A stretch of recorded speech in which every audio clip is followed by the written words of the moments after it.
اگر جلوٗسس دوران نماز ہُنٛد ٹایم ووت اَسہِ چھا گۄڈٕ جلوٗس ختم کرُن کِنہٕ گۄڈٕنٮ۪تھ چھےٚ نماز پرٕنۍ؟ السلام علیکم ورحمۃ اللہ وبرکاتہ. عرض کرو جلوٗس اضا چھِ سون زوٗ تہٕ سون جان.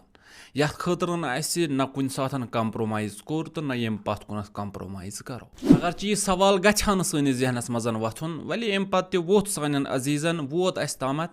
عرض کرو بے شک جلوٗس چھِ افضل ولے نماز چھِ افضل تریٖن. اگر أسۍ خبر کوٗتاہ بوٚڑ جلوٗس تہِ پکناوان آسو اَمہِ پتن نمازِ ہُنٛد ٹایم واتہِ اَسہِ چھُ جلوٗس أتنسٕے بنٛد کرُن نماز ادا کرٕنۍ تمہِ پتن واپس یُن تہٕ جلوٗس اتہِ پٮ۪ٹھ برونٛہہ کُنتھ پکناوُن. چھُ وجہ کیازکہِ امام حُسین علیہ السلامن یُس پنُن جان دیُت شہادت دِژ پنٕنۍ احباب انصار دِتِن سُہ دِژُن اصلی تہٕ حقیٖقی نماز بچاونہٕ خٲطرٕ.